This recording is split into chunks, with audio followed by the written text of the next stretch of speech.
This is the year 1990 in Spider-Man comics.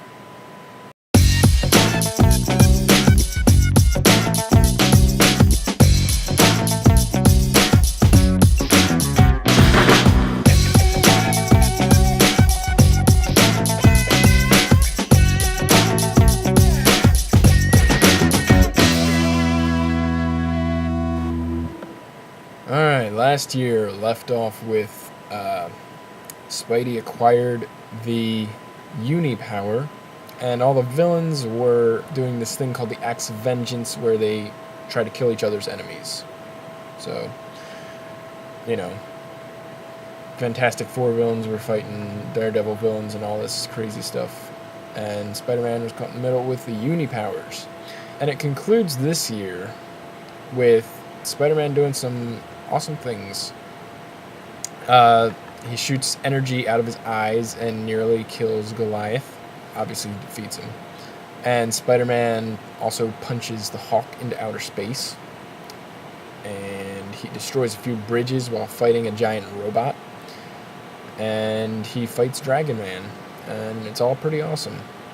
It turns out that Loki was the one behind the Acts of Vengeance, and then he melds 3 Sentinels together to make a Tri-Sentinel, and this is why Spider-Man was given the Unipower by the Enigma Force.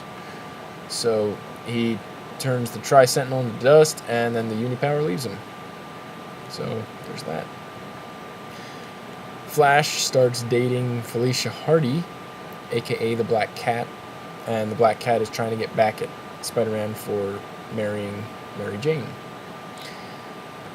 Also, there's a story where the Punisher and Spider-Man discover that the U.S. is stockpiling drugs from Colombia as a backup of currency should the economy fail. And they destroy the warehouse of where it all is kept. So, also, Eddie Brock seemingly commits suicide in his prison, and during the autopsy, Venom shows himself and kills the doctors. It was a hoax, and it was just a means to escape. And then Venom wants revenge against Spider-Man, and Sticks and Stones were also hired to kill Spider-Man. And during a fight, Sticks, who can kill anything just by touching it, touches the symbiote and it seemingly dies.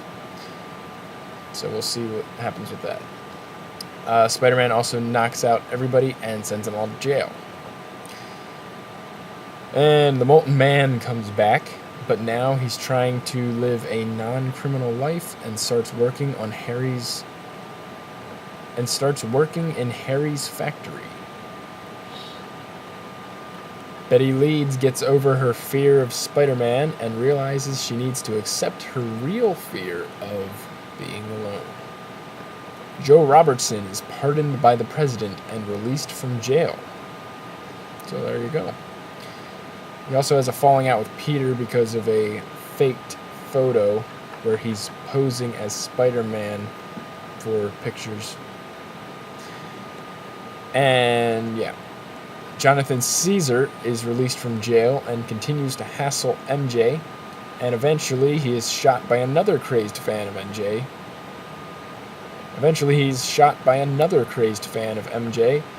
But MJ knocks him out and sends him to jail.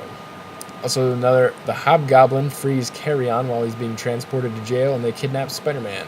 During a big fight between all of them in the sewer, a pumpkin bomb seemingly kills Hobgoblin and Carrion. But we all know that won't last long. Chameleon hires all the people who failed to kill Spider-Man during the Acts of Vengeance to kill Spider-Man. Spider-Man gets the best of them all again. Tombstone, while trying to steal a chemical from Harry Osborn's factory, gets covered in said chemical, and it turns his skin hard as marble and makes him indestructible. Basically, he doesn't have to dodge bullets. Later, he seemingly dies from an explosion. Dr. Octopus gets the Sinister Six back together, and plan is to spray poison onto the Earth unless a hefty ransom is paid. Doc Ock reveals later that his plan all along was actually to release a chemical that would cause someone to convulse if they used cocaine. And then he would be in control of all the wealthy, powerful cocaine addicts who want the antidote. Obviously, Spider-Man thwarts the plan. Spidey battles some new foes in England called Night and Fog. Both of them are regular-looking people who can turn into something deadly at will.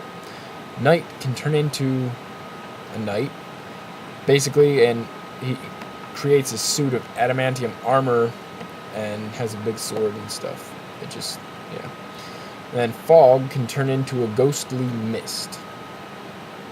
And it's actually pretty awesome. It sounds kind of lame, but it's pretty awesome. Spider-Man, the Avengers, and Puma battle the Space Phantom and eventually send him back to Limbo. Spider-Man goes to Connecticut to investigate some animal causing trouble. Turns out it's the Hawk.